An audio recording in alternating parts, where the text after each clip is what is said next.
1화. 그 애가 오고 나서 우리 집안의 공기가 달라졌단다.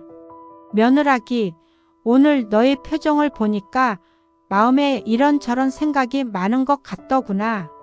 그럴 때는 시어머니인 나라도 한 발짝 물러서야 하는 건가 싶다가도 그래도 내게 들려주고 싶은 이야기가 있어 이렇게 앉았단다. 요즘 너희 부부가 자주 오니 집안에 웃음이 끊이질 않아. 그애 우리 손주가 오고 나서는 집 안 공기가 확 달라졌지. 내가 애 안고 들어설 때마다 나는 속으로 이제 우리 집도 살아있구나 그런 생각을 해. 남편도 그랬단다. 예전에는 내가 밥을 차려놔도 무표정하게 한 숟갈 두 숟갈 뜨고는 방으로 들어가곤 했는데 요즘은 말이 많아졌어. 얘는 누굴 닮아서 이렇게 눈이 크냐? 다음엔 둘째는 언제쯤 오냐? 입가에 미소가 가득한 걸 보면 내가 괜히 뿌듯하지. 너는 모르겠지만 사실 우리 부부는 요 몇 년간 마음속으로 준비를 조금씩 해왔단다. 물려줄 것들, 정리할 것들, 내 시아버지가 새벽마다 자리에 앉아 계산기를 두드리며 고민했던 것들이 있어. 내 남편, 그러니까 우리 아들놈도 그걸 모를 리 없지. 그 애는 원래 어릴 때부터 손이 계산이 빠른 아이였어. 내가 말 한마디만 해도 벌써 속으로 이건 엄마가 왜 이 말을 했을까? 따져보고 장 보러 가면 무슨 수를 써서라도 할인 쿠폰을 챙겨 오던 그런 아이였지. 그래서인지 이번에도 내가 그렇게 맘 편히 웃고 기쁜 마음으로 부모 찾아오는 동안 그 애는 또 다른 계산을 하고 있었나 보더라. 며느라기, 그걸 너무 섭섭하게 생각하지는 말아줘. 그 아이는 나쁜 뜻에서 그런 게 아니야. 살다 보면 사람은 각자 자기가 익숙한 방식대로 세상을 바라보는 법이거든. 내가 시동생 커플은 아직 결혼 전이고 미국에 있다는 말 한마디에 그 아이는 머릿속으로 번개같이 계산했겠지. 지금이야말로 우리가 주목받고 부모님께 사랑받는 시점이구나. 아버지, 어머니가 감사하다고 하실 때 이 효용을 극대화해야겠다. 말이 좀 어렵지? 나는 이제 그 말이 이해가 가더라. 나도 젊었을 땐 그런 계산 하나도 못하고 살았단다. 시부모님께 잘 보이려 노력했지만 그게 다 진심이었지. 전략이란 건 몰랐어. 그러다 나중에 되돌아보니 아차 싶었던 순간들이 많았단다. 가족 간에도 타이밍이 있고 인연에도 흐름이 있더라고. 그 아이는 그걸 너무 잘 알고 있어. 그래서 너를 더 자주 보자고 했던 걸 거야. 너는 그냥 즉흥적으로 움직였다고 생각했겠지만 사실은 내 남편이 옆에서 슬쩍 방향을 살짝 틀어놓았던 걸지도 몰라. 그게 잘못된 건 아니란다. 물론 내가 듣기엔 조금 적나라하고 정이 없게 들렸을 수도 있어. 하지만 한 가정의 아버지가 되려는 남자의 방식이란 건 때론 그렇게 계산적일 수밖에 없단다. 그게 현실이고 책임이니까 말이다. 며느라기, 내가 상처받지 않길 바란다. 그 아이는 너를 사랑해서 이런 선택을 한 거야. 내가 손주 데리고 환하게 웃으며 우리 집에 오는 그 모습을 정말 자랑스럽게 여겼을 거다. 우리 가족이 이렇게 든든하게 자리를 잡고 있다는 확신을 그 애는 그 모습에서 얻었을 거야. 그러니 너무 마음에 담아두지 말고 이럴 때일수록 부부끼리 더 많이 얘기해 보렴.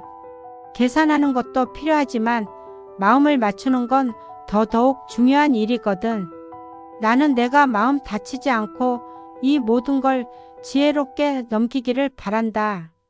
그게 시어머니로서 내가 너에게 바라는 전부란다. 2화. 내가 너만 했을 땐 아무것도 몰랐단다. 며느라기, 사람은 시간이 지나면 입을 닫게 되는데 그건 말이 필요 없어져서가 아니란다. 입을 닫는다는 건 너무 많은 걸 겪어서 말해봤자 소용없단 걸 알게 되었기 때문이지. 그런데 나는 너에게만큼은 그런 사람이 되고 싶지 않아. 왜냐하면 너는 지금의 나보다 훨씬 똑똑하고 단단한 사람이니까 내가 겪은 것을 내가 조금이라도 덜 아프게 넘기길 바라는 마음이 있으니까. 내가 너만 했을 때, 그러니까 내 나이쯤 되었을 때는 아무것도 몰랐단다. 시집이라는 곳이 겉으론 가족이라고 하지만 속으로는 얼마나 질서와 기대로 얽혀있는 곳인지 그땐 몰랐지. 내 시어머니도 자상한 분이셨어. 음식 한 숟갈만 먹어도 잘했다. 아이를 낳으면 기특하다. 칭찬이 끊이지 않았어. 하지만 그 말 너머에는 보이지 않는 기준이 늘 따라다녔단다.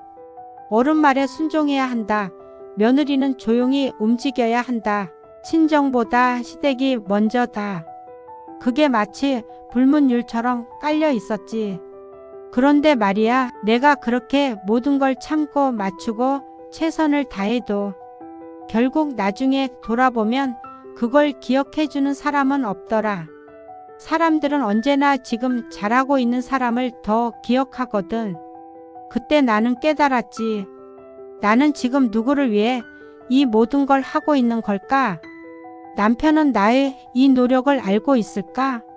그 질문 앞에서 나는 너무 외로웠단다. 그래서 너희 부부를 보면 나는 늘 안심이 돼. 적어도 내 남편은 내가 한 행동을 그냥 흘려보내진 않더구나.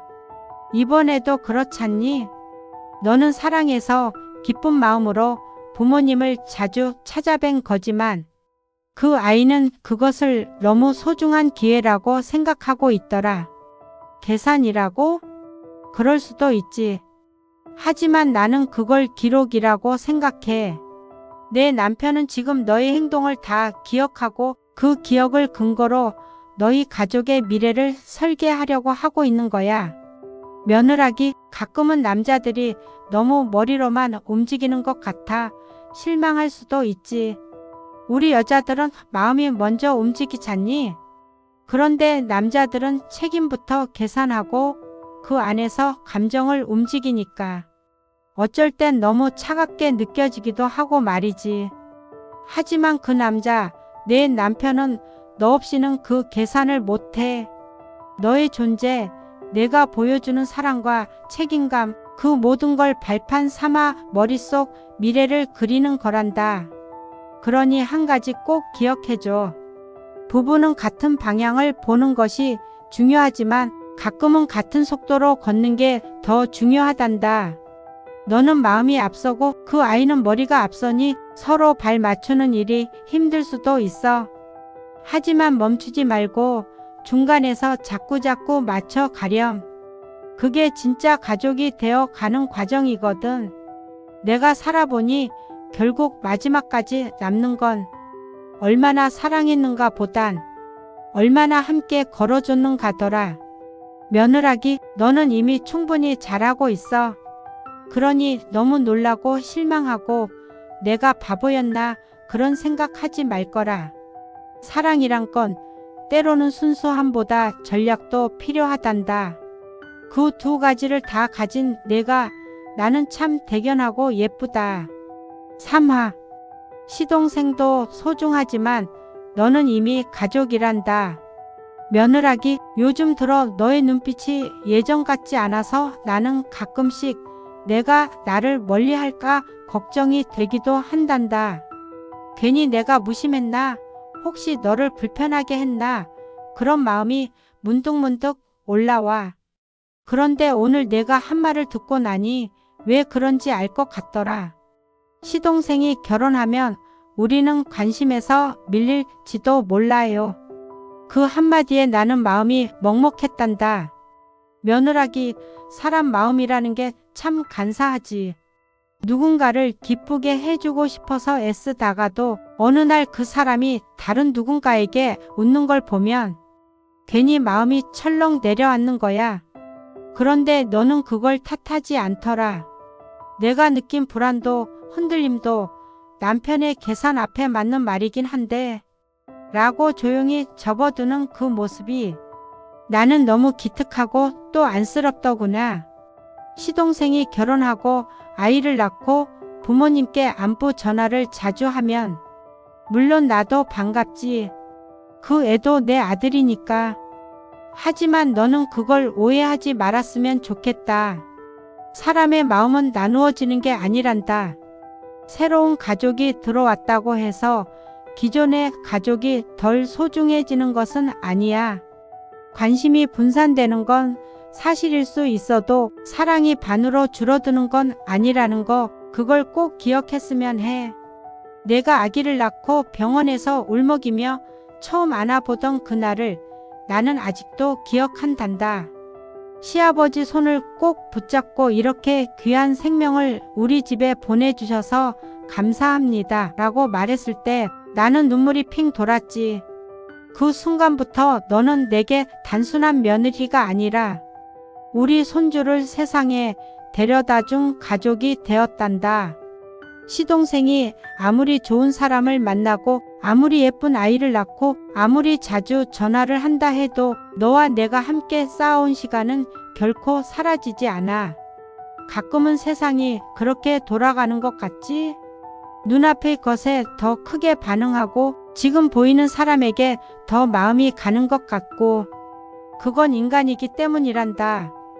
하지만 결국엔 시간이 진짜를 증명해. 내가 해온 모든 방문, 웃음, 따뜻한 말 한마디, 그런 것들이 우리 마음속에 조용히, 깊이, 단단히 쌓여 있어. 그건 아무도 빼앗아 갈 수 없는 너만의 자리야. 며느라기, 사람이 사람을 대할 때 가끔은 비교하게 되지. 나는 더 잘했는데 왜 저 사람에게 더 잘해주는 거지? 그런 순간들이 있단다. 나도 있었어. 하지만 지나고 보면 그런 마음보다 더 중요한 건 나답게 흔들림 없이 사랑하고 행동했느냐더라. 너는 그걸 해냈어. 계산 없이도 웃었고 이해심 많게 찾아왔고 내가 눈물 날 만큼 고맙게 대해줬어. 그러니 누가 오든 어떤 변화가 있든 내 자리는 단단히 지켜줄 거야. 내가 지켜줄게. 그게 시어머니가 며느리에게 해줄 수 있는 약속이라면 나는 기꺼이 그 약속을 지키고 싶단다. 며느라기, 너는 우리 집의 첫 며느리야. 처음이란 건 늘 특별하단다. 그 특별함은 시간이 지나도 변하지 않아. 그러니 너무 마음 졸이지 말고 지금처럼 너답게 살아가렴. 사람이 살아가는 방식이 모두 다르듯 사랑받는 방법도 다르단다. 하지만 너는 이미 충분히 사랑받고 있고 앞으로도 그럴 거야. 사화. 돈 이야기가 오가는 자리에서 나는 내 얼굴을 먼저 봤단다. 며느라기, 사람이 살다 보면 피하고 싶은 이야기들도 하게 될 때가 있어. 그 중에 가장 어려운 이야기 중 하나가 바로 돈이더라. 그날 저녁 기억나니? 우리가 모처럼 둘러앉아 밥을 먹고 아이가 분홍색 턱바지하고 옹알거리던 그 순간. 그렇게 다정한 분위기였는데 갑자기 아버지가 슬슬 정리할 건 정리해야지 하시면서 증여 이야기를 꺼냈지. 나는 그때 내 얼굴을 먼저 봤단다. 내 표정이 하는 순간 얼어붙는 걸 보면서 괜히 마음이 찡했어. 며느라기, 그 자리는 내가 들어야 할 자리가 아니었는지도 몰라. 하지만 또 생각해보면 지금은 너도 우리 집의 중심이 되었고 이야기를 듣는 자리에 있어도 괜찮은 사람이 되었단 뜻이기도 하지. 아버지는 말씀이 적은 분이야. 겉으로 보면 무뚝뚝하고 무심해 보이지만 사실 마음속 계산은 참 치밀한 분이지. 그런 분이 먼저 증여 얘기를 꺼냈다는 건 정말 진지하게 마음먹고 있다는 뜻이란다. 내 남편이 옆에서 지금이 적기다. 시기상으로 지금 우리 쪽 효용이 제일 높다. 그런 이야기를 했을 때 너는 고개는 끄덕였지만 마음속에 복잡한 게 많았겠지. 효용? 가치? 전략? 가족을 이렇게 숫자로 환산하는 게 맞나? 너는 그런 생각 들었을 거야. 나도 그랬단다. 처음에 그 아이 말을 들었을 때 나는 순간 서운했어. 우리가 자식에게 이렇게 보이는 건가 싶기도 했고, 우리가 좋아서 오는 줄 알았는데 그것도 전략이었나 싶었지. 하지만 한 걸음 물러서서 생각해 보니까 그건 얘가 부모를 조정하려는 게 아니라 부모가 아직 건강하고 마음이 따뜻할 때 할 수 있는 걸 미리 해두자는 뜻이더라고. 며느라기, 내 남편이 그렇게 생각했다는 건 그만큼 너희 가족을 책임지려는 마음이 크다는 거야. 가볍게 넘길 수 있는 문제 아니니까. 그 아이는 더 진지하게 받아들였던 거겠지. 내가 만약 그 순간 상처받았다면 나는 그게 너무 안쓰럽고 미안하단다. 돈 이야기는 언제나 불편해. 심지어 가족끼리도 말이야. 오히려 가족이니까 더 조심스러워. 나는 내가 그 자리에 앉아있는 동안 속으로 계속 기도했어. 제발 이 대화가 우리 며느리 마음을 다치게 하지 않게 해주세요. 며느라기, 세상 사람들 말 중에 돈 앞에선 본색이 드러난다는 말이 있잖니. 나는 그 말에 반은 동의하고 반은 아니라고 생각해. 진짜 본색이 드러나는 건 돈이 오가는 순간이 아니라 그 돈을 어떻게 나누고 그걸 어떻게 받아들이느냐에 따라 결정된다고 믿거든.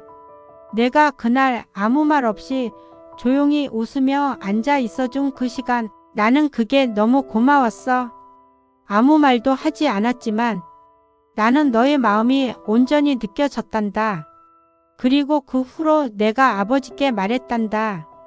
애들한테 뭘 줄 거면 꼭 며느리 이름도 같이 넣어줘요. 그게 내가 너에게 전할 수 있는 최소한의 마음이었어. 며느라기, 너는 이 집에 진심을 다해 와줬고 그 진심은 분명히 기록되어 있어. 말없이 지켜봐주는 사람이 있고 생각보다 훨씬 더 많은 사랑이 너를 향하고 있어. 그러니 너무 복잡하게, 너무 서운하게만 느끼지 말고 가끔은 내가 그 자리에 있다는 것만으로도 얼마나 중요한 존재인지를 기억해줬으면 좋겠구나. 오하, 너의 순수함이 우리 집안을 바꾸었단다. 며느라기, 사람이 사람을 바꾼다는 건 쉬운 일이 아니란다. 심지어 나처럼 이 나이가 되면 더더욱 그래. 고집도 생각도 삶의 방식도 어느 정도 굳어져 있어서 누가 뭐라 해도 쉽게 변하지 않게 되거든.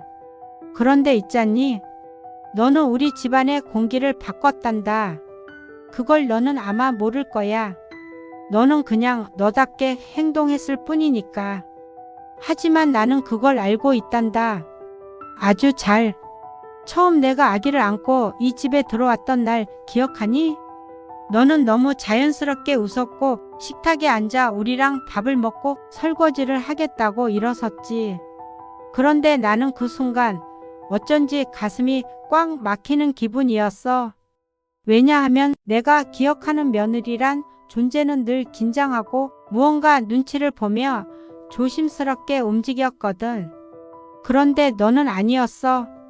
너는 이 집에 온 손님이 아니라 이 집을 살리는 사람처럼 행동했단다. 처음엔 솔직히 말해 조금 당황했단다. 어머, 요즘 며느리들은 이렇게 거리낌이 없나 싶었지. 그런데 가만히 지켜보니 그게 버릇없음도 무례함도 아니더라. 그건 내가 가진 순수함이었어. 계산 없이 웃고 의무감 없이 찾아오고 선물 하나 없이도 기쁜 마음으로 오고 무거운 말 없이 어머니 저 왔어요 하며 들어오던 그 모습. 그건 억지로는 절대 만들 수 없는 태도란다. 그때부터야 내가 웃는 법을 다시 배우게 된 게, 며느라기, 나는 오랫동안 어른이란 건 단단해야 한다, 조용해야 한다, 많이 주고 적게 받아야 한다고만 생각했어. 그런데 너를 보면서 어른도 사랑받아야 웃는다는 걸 알았어. 내가 오면 아버지도 표정이 환해져. 아무 말 없이 TV만 보시던 분이 애기 사진 좀 더 보내라고 너에게 먼저 말하고 일부러 새 과일을 사오고 심지어 주말마다 고기를 굽겠다고 나서는 걸 보면 나는 그저 놀랍고 또 고마워. 이건 단순한 손주의 힘이 아니야. 그건 바로 너의 힘이야. 너의 순수함, 너의 꾸밈 없는 마음. 내가 그걸로 우리 집안을 바꿔놓은 거야. 며느라기, 사람은 마음으로 움직이지만 그 마음이 닿기까지는 진심이란 다리를 건너야 해. 그 다리를 내가 누구보다도 곱고 튼튼하게 놓아준 거야. 나는 그걸 절대 잊지 않을 거야. 언젠가 이 집안에 또 다른 식구가 들어오고 누군가의 손에 우리 가보가 넘어가더라도 너는 우리 집의 변화의 시작점으로 남을 거야. 며느라기, 세상에는 머리로 하는 일도 많고 계산과 타이밍으로 맞춰야 하는 일도 많지만 가장 강한 건 결국 사람의 진심이란다. 그걸 내가 너에게서 배웠어. 이 나이에 내 며느리에게서 배웠단다. 그러니 얼마나 감사한지 몰라. 오늘 너에게 이 이야기를 꼭 해주고 싶었어. 왜냐하면 나는 말해주는 사람이 되고 싶으니까. 너의 진심이 빛나고 그게 어떤 의미였는지를 내가 꼭 알았으면 하니까 말이야.